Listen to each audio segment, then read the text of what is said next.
Assalamualaikum warahmatullahi wabarakatuh. Bapak, Ibu, saudara-saudara sebangsa setanah air,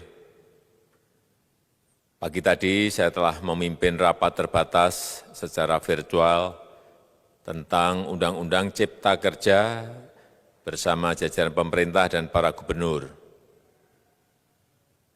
Dalam undang-undang tersebut terdapat 11 klaster yang secara umum bertujuan untuk melakukan reformasi struktural dan mempercepat transformasi ekonomi. Adapun klaster tersebut adalah urusan penyederhanaan perizinan, urusan persyaratan investasi, urusan ketenagakerjaan, urusan pengadaan lahan, urusan kemudahan berusaha, urusan dukungan riset dan inovasi, urusan administrasi pemerintahan, urusan pengenaan sanksi, urusan kemudahan pemberdayaan dan perlindungan UMKM, urusan investasi dan proyek pemerintah, serta urusan kawasan ekonomi.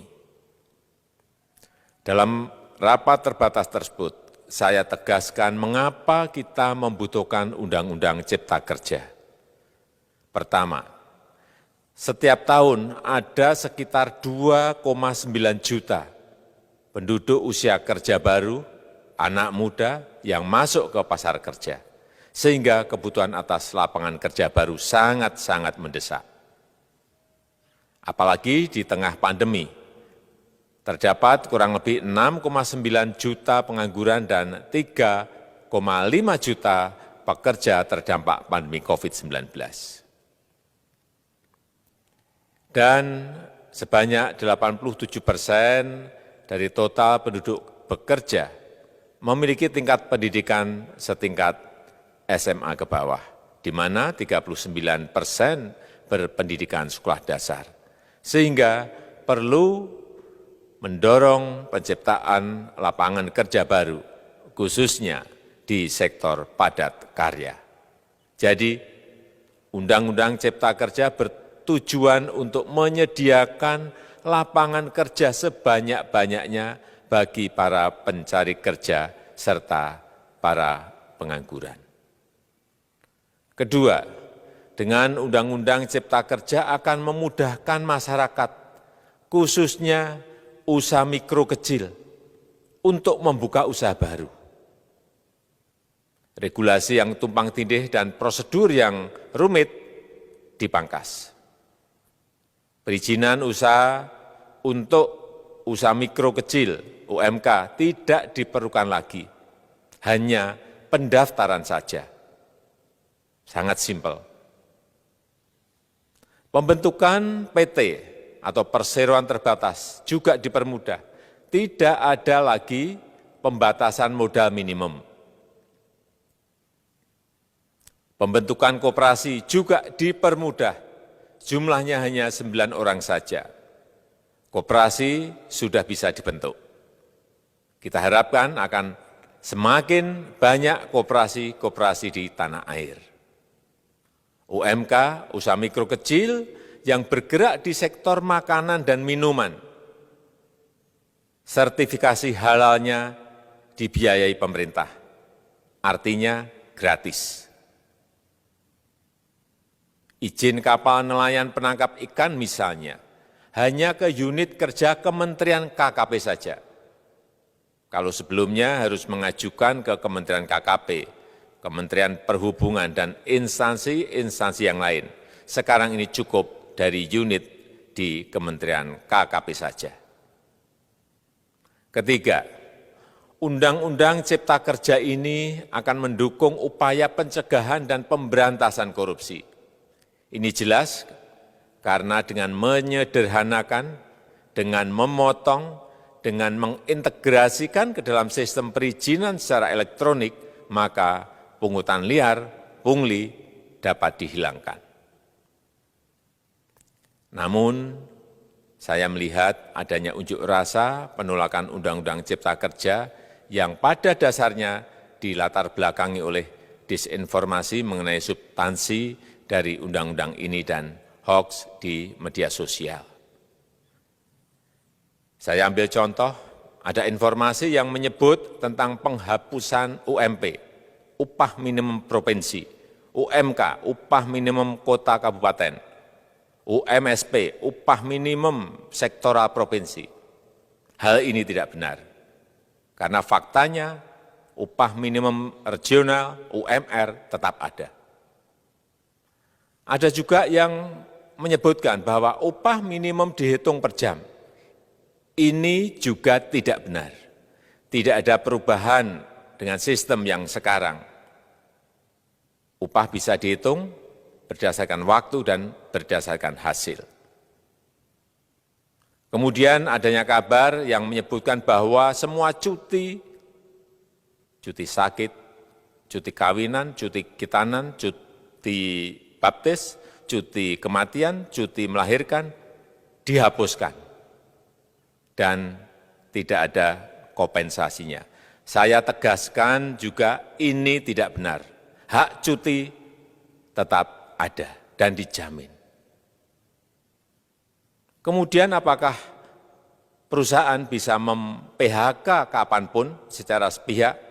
Ini juga tidak benar. Yang benar, perusahaan tidak bisa me-PHK secara sepihak. Kemudian juga pertanyaan mengenai benarkah jaminan sosial dan kesejahteraan lainnya hilang. Yang benar, jaminan sosial tetap ada. Yang juga sering diberitakan tidak benar adalah mengenai dihapusnya AMDAL, analisis mengenai dampak lingkungan. Itu juga tidak benar. AMDAL tetap ada. Bagi industri besar harus studi AMDAL yang ketat. Tetapi bagi UMKM lebih ditekankan pada pendampingan dan pengawasan. Ada juga berita mengenai Undang-Undang Cipta Kerja ini mendorong komersialisasi pendidikan. Ini juga tidak benar. Karena yang diatur hanyalah pendidikan formal di kawasan ekonomi khusus, di KEK. Sedangkan perizinan pendidikan tidak diatur di dalam Undang-Undang Cipta Kerja ini.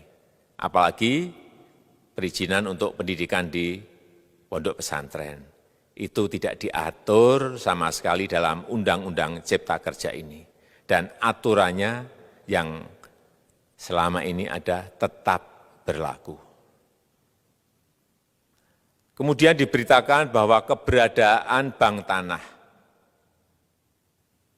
Bank tanah ini diperlukan untuk menjamin kepentingan umum, kepentingan sosial, kepentingan pembangunan nasional, pemerataan ekonomi, dan konsolidasi lahan serta reforma agraria.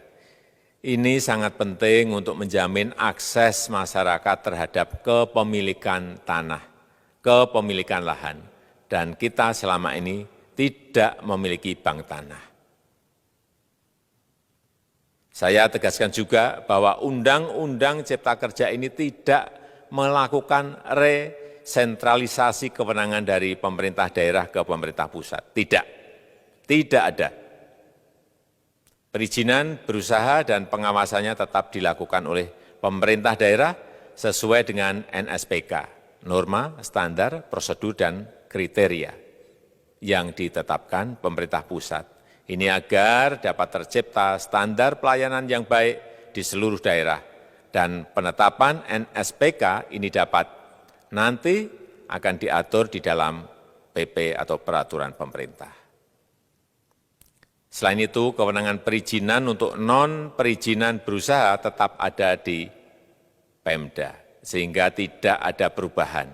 Bahkan kita melakukan penyederhanaan, melakukan standarisasi jenis dan prosedur berusaha di daerah.